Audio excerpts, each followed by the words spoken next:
तो चलिए करते हैं शुरुआत। और आज का जो विषय है वो है इंश्योरेंस। जी हाँ, बजट का जो इंश्योरेंस वाला पहलू है उसके साथ हम करते हैं शुरुआत। सबसे पहले अपने सहयोगी अनुराग शाह के पास चलते हैं जो बता रहे हैं कि आखिर क्या निकल सकता है बजट के पिटारे में इंश्योरेंस सेक्टर के लिए। सरकार का इंश्योरेंस सेक्टर पर बड़ा फोकस है।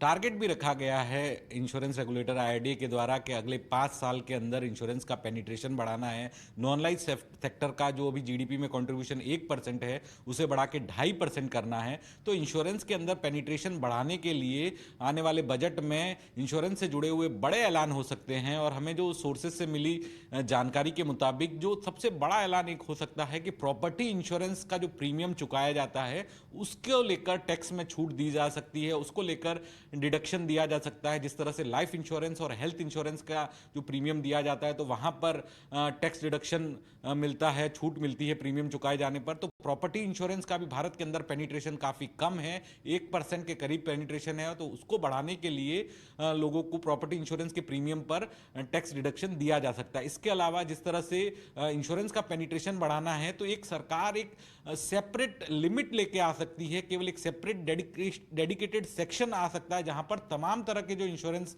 का प्रीमियम चुकाया जाता है वहां उसकी जो है टैक्स रिलीफ मिले। अभी जो है 80C के अंतर्गत लाइफ इंश्योरेंस के अंदर छूट मिलती है, लेकिन वहां पर और भी कई सारे जो सेविंग इंस्ट्रूमेंट है वो भी उसमें शामिल है। इसके अलावा 80D सेक्शन जो है वहां पर हेल्थ इंश्योरेंस के प्रीमियम में छूट मिलती है, लेकिन जिस तरह से हेल्थ इंश्योरेंस की कॉस्ट बढ़ी है, जो हेल्थ इंश्योरेंस महंगा हुआ है, तो इंडस्ट्री की भी मांग रही है कि हेल्थ इंश्योरेंस की जो लिमिट बढ़ाई जाए। और इन सभी चीज़ों को देखते हुए ये मुमकिन है कि एक सेपरेट सेक्शन का ऐलान हो सकता है जहां पे तमाम तरह के जो इंश्योरेंस प्रीमियम दिए जाते हैं उस पर टैक्स डिडक्शन क्लेम किया जा सके, या फिर इसके अलावा जो मौजूदा लिमिट है वहां पर उसको बढ़ोतरी की जा सके। लेकिन जो माना जा रहा है कि प्रॉपर्टी इंश्योरेंस जो है वो उस पर उसको बढ़ावा देने के लिए सरकार बड़े ऐलान कर सकती है। और जिस तरह से हाल के दिनों में जो जोशीमठ की घटना हुई है जहां पर बड़े पैमाने पे लोगों को इवैक्यूएट किया गया है, तो उस तरह की घटना जो और भी देश के कई हिस्सों में होती है, तो वहां पर प्रॉपर्टी इंश्योरेंस लोगों को होने वाले लॉस में मददगार साबित हो सकता है। तो प्रॉपर्टी इंश्योरेंस को इंसेंटिवाइज करने के लिए उसका जो प्रीमियम चुकाया जाता है उस पर टैक्स छूट दी जा सकती है।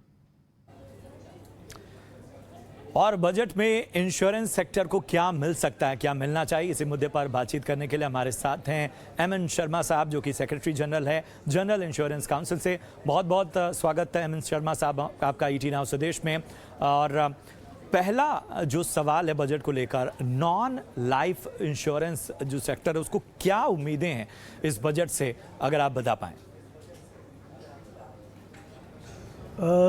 ऐसा तो हम ज़्यादा बड़ा लिस्ट तो नहीं है हमारा एक्सपेक्टेशंस, लेकिन वी हैव बीन हम गवर्नमेंट से ये मांग रहे थे कि कुछ टैक्स कंसेशंस जैसा वो लाइफ इंश्योरेंस एंकरेजमेंट के लिए सेक्शन 80C दिए, ऐसा हमारे लिए भी कुछ नया सेक्शन क्रिएट करके इंडिविजुअल लेवल पे पर्सनल इंश्योरेंसेस के लिए बढ़ाव देते हुए कुछ कंसेशंस दिए तो अच्छा रहेगा। सो वो एक हमारा मांग है।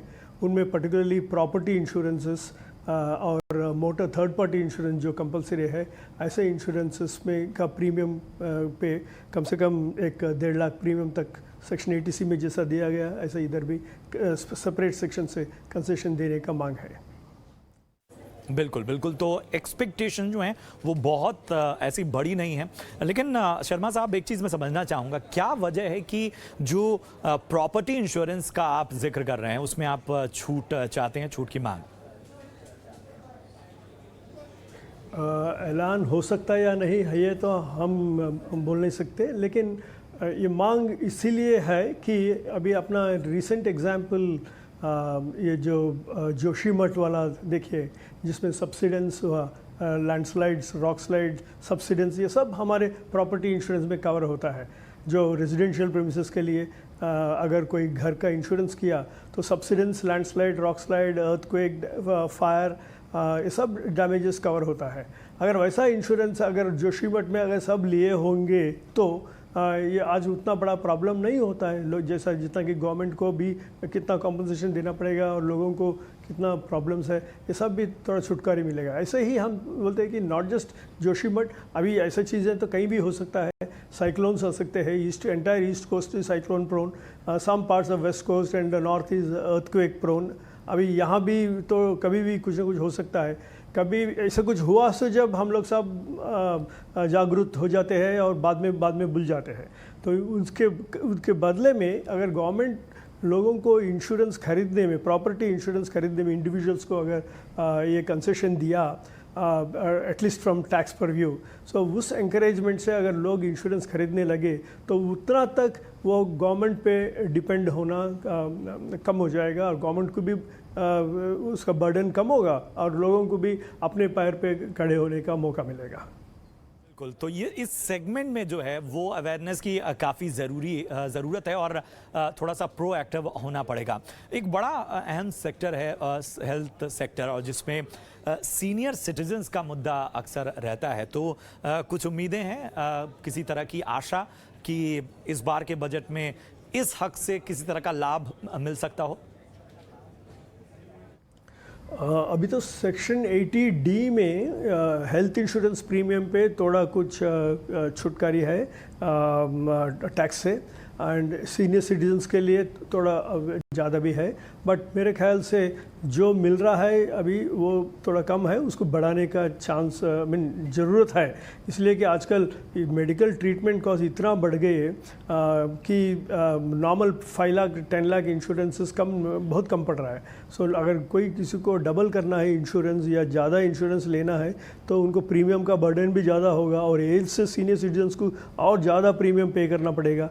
तो उसमें अगर उनको थोड़ा ये टैक्स से राय अगर ज़्यादा मिला तो अच्छा ही होगा ना। सो वी डिमांड दैट उन लोगों को सीनियर सिटीजन्स को खास कर के थोड़ा उनका 80D का तहत जो डिस्काउंट मिलता है टैक्स से डिस्काउंट, तो उसको और बढ़ाना चाहिए। बिल्कुल, और ये बात सही है कि जो मेडिकल ट्रीटमेंट है वो बढ़ रहा है, और जब सीनियर सिटीजन्स की बात आती है तो एक और फैक्टर आयुष्मान भारत, क्या आपको लगता है कि इसका दायरा बढ़ाने की इस बजट में आवश्यकता है, ज़रूरत है?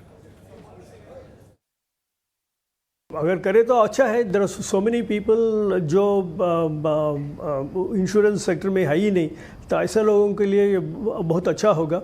तो आजकल ज़्यादा बात मिसिंग मिडिल का होता रहता है, और मिसिंग मिडिल वो तो पूरे एकदम पिछड़े हुए लोगों को भी कुछ ना कुछ फ़ायदा है मिल रहा है, और ऊपर है so economically upward and highest level में है उनको तो प्रॉब्लम ही नहीं है, दे कैन मैनेज देमसेल्व्स। ये मिडिल क्लास में, lower middle and upper middle class, ये तीनों सेक्शंस के लिए थोड़ा कुछ टैक्स की तरफ से कुछ कंसेशंस मिला गया तो वो भी अच्छा होगा, उनको एंकरेजमेंट मिलेगा, और आयुष्मान भारत में भी इन लोगों को देने से शामिल करने से और बेनिफिट होगा। बिल्कुल बिल्कुल, बहुत बहुत शुक्रिया करेंगे एमएन शर्मा साहब हमसे जुड़ने के लिए और इस विशेष चर्चा के लिए। उम्मीद यही करते हैं जो एक्सपेक्टेशन है, जो उम्मीदें हैं, उनमें बहुत सी उम्मीदें पूरी हों। बहुत बहुत धन्यवाद आपका हमारे साथ इस चर्चा में जुड़ने के लिए।